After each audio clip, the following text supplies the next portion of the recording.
Hello friends, welcome to my channel competitive English with প্রাইমাইটেড। তো বন্ধুরা, আজকের এই ভিডিওটাতে একটা খুব গুরুত্বপূর্ণ বিষয় নিয়ে আলোচনা করব। তো এর আগে আমি 20-22-এর মামলার যে শুনানি হয়েছে, তো সেখানে বেশ কিছু বিষয় তুলে ধরেছি। প্রথম যে ভিডিওটা ছিল সেখানে ইনফরমেশান একটু ভুল ছিল, কারণ সঠিকভাবে বিষয়টা খুব একটা জানা হয়নি। আর দ্বিতীয় যে ভিডিওটা দিয়েছি, তো সেখানে আমি কিন্তু বিষয়টা একেবারে ক্লিয়ার করে দিয়েছি। তো আমি এখানে একটা বিষয় উল্লেখ করতে চাইবো, তোমরা থাম্বনেলেও সেটা বুঝতে পেরেছো এবং তোমরা স্ক্রিনে দেখতে পাচ্ছ। দেখো, এই যে কেসটা নিয়ে পর্ষদ অ্যাকচুয়ালি কী চাইছে, খুব গুরুত্বপূর্ণ একটা ইনফরমেশন কিন্তু আমি আলোচনা করব, তো অবশ্যই শেষ পর্যন্ত শুনবে। তো দেখো, এটুকু আমি আগে একটু ক্লিয়ার করে নিই। তো যে বিষয়টা হয়েছে, হিমা কোহলি ম্যাডাম পরিষ্কারভাবে জানতে চেয়েছেন যে 20-22 সেশনের টোটাল নাম্বার অফ ক্যান্ডিডেট কত রয়েছে। তো পর্ষদ অবশ্যই এই নাম্বারটা জানিয়েছে 3069। এর আগের ভিডিওগুলোতে আমি কিন্তু এটা উল্লেখ করেছি। আচ্ছা, এরপরে তো এবার হিমা কোহলি ম্যাডাম যেটা জানতে চেয়েছেন যে এখন যদি মেরিট লিস্ট বের হয়, তাহলে এই যে পরবর্তীতে যদি 20-22 কেসে জিতে যায়, তবে তাদের রিক্রুটমেন্ট কী হবে। তো এই যে এটা কিন্তু একটা বড় একটা জিজ্ঞাসা চিহ্ন। তো এই কারণেই কিন্তু আজকে কেসটা সে অর্থে কোনো ফয়সলা হয়নি। তো সেটা সোমবারে হবে, 29 তারিখে। তোমরা ইতিমধ্যে দেখেছো কেসটা কিন্তু লিস্টেড হয়ে গেছে। তো দেখো, তো এখানে আমি একটা জিনিস বলতে চাইবো। তো পর্ষদ যেহেতু বিষয়টা যেখানে আছে দাঁড়িয়ে, সেটা হলো 20-22 বৈধ কি অবৈধ, বিষয়টা হলো এমন ইনভ্যালিড নাকি ইনভ্যালিড। কিন্তু পর্ষদ প্রথমে গিয়েই স্টে তুলে দিন, নিয়োগ করব, এই যে বিষয়টা পর্ষদের কিন্তু আগে উচিত ছিল যে 20-22 বৈধ কি অবৈধ এটা আগে যাচাই করা। কিন্তু পর্ষদ সেটা যাচাই না করে পর্ষদ কিন্তু আগে স্টে তুলে দিন, নিয়োগ করব, এই পয়েন্টে গেল। তো পর্ষদ নিজেও জানে এই পয়েন্টে গেলেই একটা সমস্যা কিন্তু তৈরি হবে। তো এখানে কিন্তু একটা অবশ্যই সমস্যা একটা দেখা যাচ্ছে। অবশ্য আমরা একদিক থেকে দেখছি পর্ষদ কিন্তু প্রচুর তৎপর নিয়োগ করার জন্য, কিন্তু যেটা যে পথে হাঁটলে নিয়োগটা করা সম্ভব, কিন্তু পর্ষদ আবার দেখা যাচ্ছে সেই পথে কিন্তু হাঁটছে না। তো আজকে যদি প্রথমে প্রসঙ্গটা এটাই তোলা হতো যে 20-22 বৈধ কি অবৈধ, তাহলেই কিন্তু সেটা সবথেকে ভালো হতো, কারণ যাদের নিয়ে সমস্যা, তো সেটা নিয়ে এগোলে আমার মনে হয় সবথেকে ভালো হতো। কিন্তু পর্ষদ কিন্তু একটু অন্য পথে হেঁটেছে। তো এখন এই পরিস্থিতিতে দাঁড়িয়ে এখন পর্ষদের কাছে যেটা হিমা কোহলি ম্যাডাম জানতে চেয়েছেন যে তাহলে পর্ষদ যেটা বলছে, আমি এখন 11,765 প্যানেল বের করে দেবো, কিন্তু ফিউচার ভ্যাকেন্সি থেকে রিক্রুটমেন্ট দেবো কাদের, 20-22 যদি কেসে জিতে যায়। তো এখন প্রশ্ন হলো, তাহলে এই যে ভ্যাকেন্সিটা সেটা কিভাবে তৈরি হবে। তো এটাই কিন্তু হিমা কোহলি ম্যাডাম জানতে চেয়েছেন। তো পর্ষদ এখন দেখা যাক যে ফিউচার ভ্যাকেন্সি সেটা কিভাবে কি করে। তো এখানেও কিন্তু একটা সমস্যা দেখা দেবে। তো এই যে ফিউচার ভ্যাকেন্সি দেওয়ার কথা যেটা বলছে, তো এই ভ্যাকেন্সি যদি দেয়, তাহলে এই যে যারা এখন বর্তমান 2022-এ টেট পাশে রয়েছে, তো পরবর্তীকালে যে রিক্রুটমেন্ট শুরু হবে, তো তাদের মধ্যেও কিন্তু একটা অসন্তোষ দেখা দেবে। তো তারাও কিন্তু এই বিষয়টাকে খুব একটা ভালোভাবে নিতে চাইবে না, কারণ তারা আমরা দেখেছি কলকাতার বুকে কিন্তু তারা ভীষণভাবে আন্দোলন করছে তাদের নিয়োগের নোটিফিকেশন যেন দেওয়া হয়। কিন্তু এখন পর্ষদ যদি ফিউচার ভ্যাকেন্সি তৈরি করে, ক্রিয়েট করে, তবে তাদের থেকে কিন্তু একটা ভ্যাকেন্সি চলে আসবে, সেটা একটা বিষয় রয়েছে। তো এটা একটা মারাত্মক সমস্যা। তো এখানেও 2022-এর যেসব টেট পাস ক্যান্ডিডেট রয়েছে, তো তারাও কিন্তু একটা আইনি একটা জটিলতা কিন্তু তৈরি করতে পারে। তো যাই হোক, এই যে বিষয়, তো এটা কিন্তু একটা বড় সমস্যা দেখা দেবে আশা করছি। তখন সব কিছু পর্ষদের উপরে রয়েছে।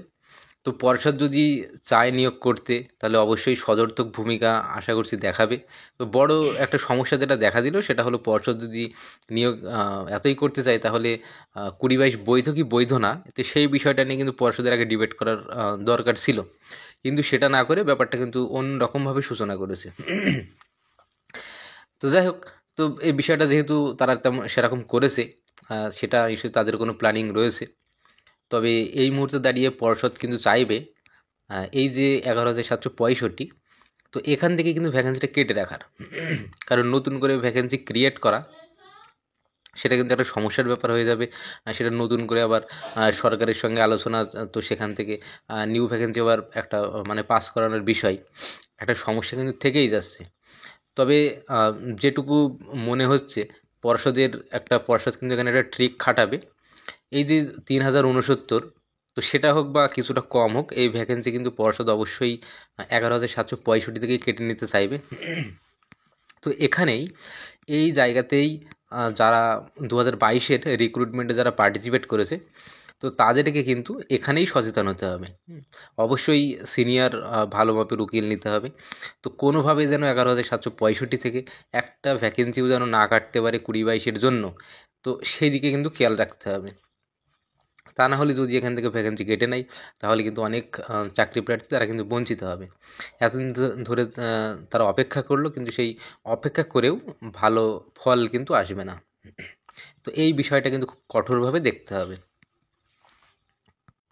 আবার ওইদিকে যদি 2022 যারা রয়েছে, তো তাদের জন্য যদি পর্যাপ্ত ভ্যাকেন্সি না থাকে, তো তারাও কিন্তু ছেড়ে কথা বলবে না, কারণ তারাও চাইবে তাদের জন্য যেন পর্যাপ্ত ভ্যাকেন্সি রাখে।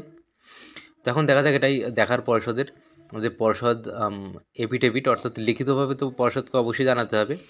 তো হিমা কোহলি ম্যাডামও বুঝতে পেরেছেন যে পর্ষদের যে মুখের কথার তো কোনো সে অর্থে দাম নেই। তো লিখিতভাবে কি পর্ষদ কত ভ্যাকেন্সি দিতে চাইছেন, সেটাই কিন্তু আলটিমেট জানতে চেয়েছেন হিমা কোহলি ম্যাডাম। তো দেখা যাক শেষ পর্যন্ত কিভাবে পর্ষদ হলফনামা দেয়, পর্ষদ এই যে সমস্যাটা, এটাকে কিভাবে সমাধান করেন, তো আমাদের নজর থাকবে সেই দিকে। তো প্রথমে আমি যেটা একটা বিষয় উল্লেখ করেছিলাম, তো পর্ষদ এই যে প্রথমেই 2022 ভ্যালিড কি ইনভ্যালিড এটা কোর্টের সামনে তুলে না ধরে আগে ওই যে স্টে তুলে দিতে বলছে, নিয়োগ করবে, বা ওই যে একটা বিচারপতিকে কিন্তু একটা প্রলোভন বারবার দেখাচ্ছে যে ওদের জন্য দরকার হয় সিট কেটে রেখে 3069টা সিট কেটে রেখে প্যানেল বের করতে। তো এখানে পর্ষদ কিন্তু একটা ট্রিক খাটিয়েছে। তো পর্ষদ জানে কিন্তু যে এই যে 2022 সেশন এরা কিন্তু একেবারে ইনভ্যালিড, এরা আজ না হয় কাল এরা কিন্তু বাদ যাবেই, কারণ পর্ষদ নিজেই জানে যে কোন দিক থেকে ইনভ্যালিড 2022। কারণ আমরা যেটা জানি যে যেদিন রিক্রুটমেন্টের নোটিশ বের হয়, তো সেদিন পর্যন্ত অবশ্যই যেসব ক্যান্ডিডেটরা সেকেন্ড ইয়ারের মার্কশিট পেয়ে যাবে ডিএলএডের, তারাই কিন্তু এখানে পার্টিসিপেট করতে পারবে। তো সেই দিক থেকে 2022 কিন্তু একদম কোনোভাবেই এলিজিবল না। তো পর্ষদ এটা ভালোভাবে জানে।